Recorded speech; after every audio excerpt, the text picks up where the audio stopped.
Alright guys, here to check in on some outline tips and tricks for our research projects. So what you're going to need to do first is create a new document, and I want you to attach that to your Google Classroom research project. So you're going to be writing your paper in one document, making your outline in another document.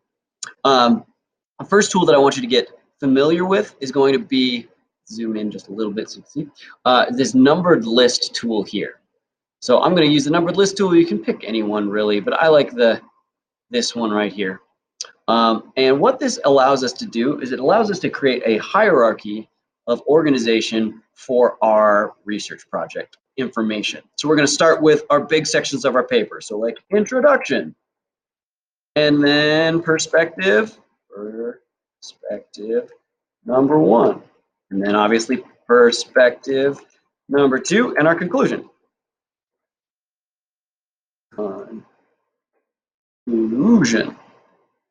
And then within each one of these, if I hit enter and then tab, I can start putting in subtopics.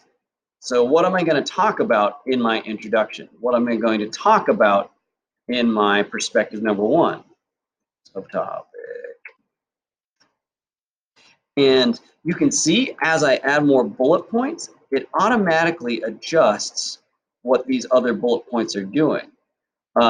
So for example, if I add one more detail here, perspective, it automatically makes this a 5. But if I delete that, then it goes back to being 4.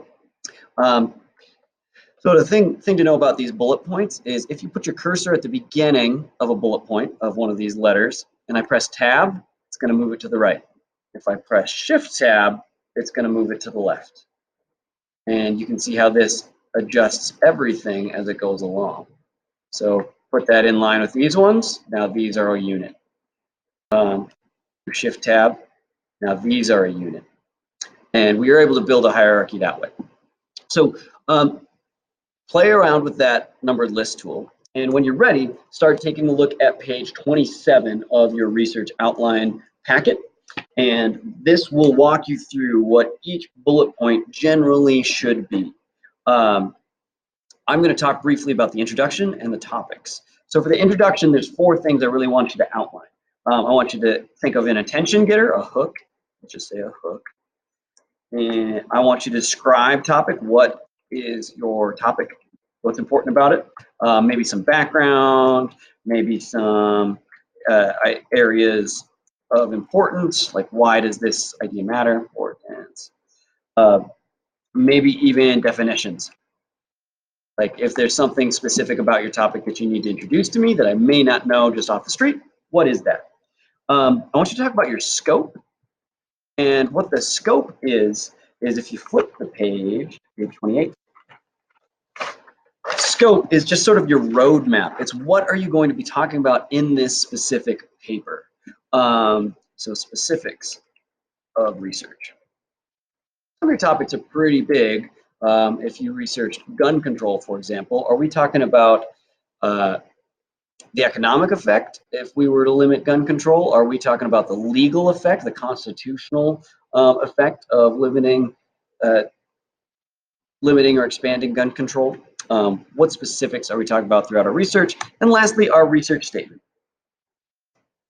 which is a research question written in the form of a statement. I'll show you my example here in just a second. Statement.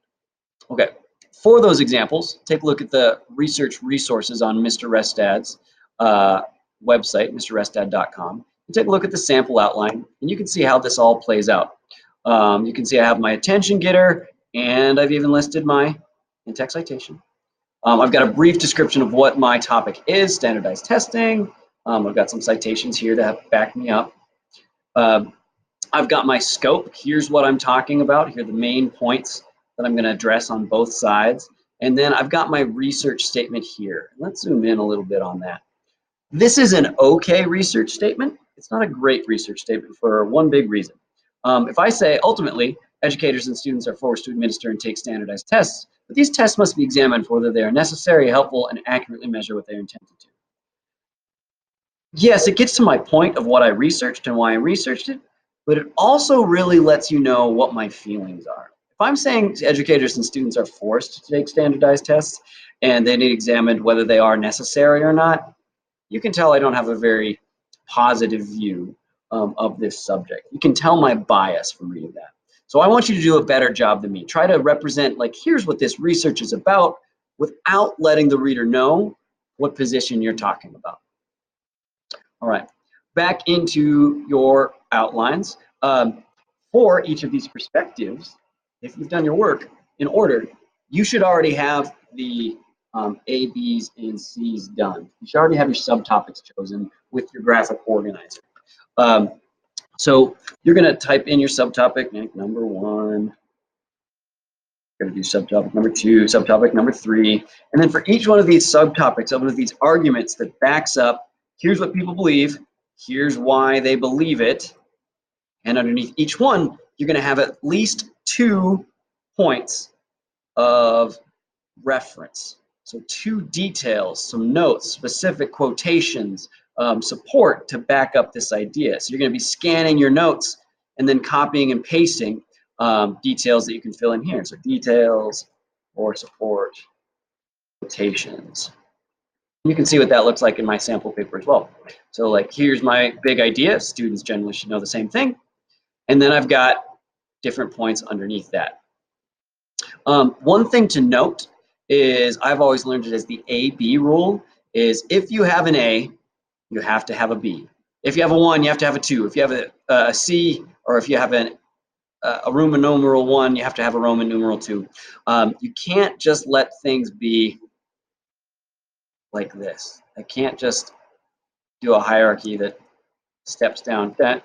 It's a little too simplistic. It lets us get away with not fully developing our ideas. So at this point in your research career, make sure that every time you put in a bullet point, they come in pairs, at least. And obviously you can go beyond just a pair. You could get 3 of a kind, 4 in a row, whatever you need to organize yourself. All right, I think that covers the basics of outlining. Make sure we get that wrapped up by the due date. Holler at me with questions, take a look at my examples, rewatch this video, whatever you need. Good luck, folks.